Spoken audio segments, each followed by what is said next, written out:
पारसिक रेती बंदर या ठिकाणी विसर्जन चालू आहे। दीड दिवसाच्या गणपतीला निरोप देण्याचं काम चालू आहे।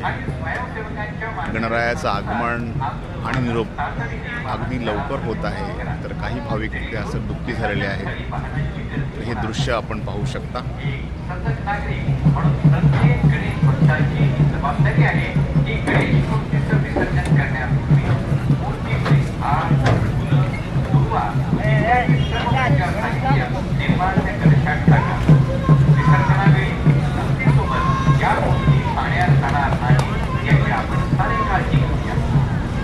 आपल्याला केवळ तिथंच विसर्जन करायचं आहे।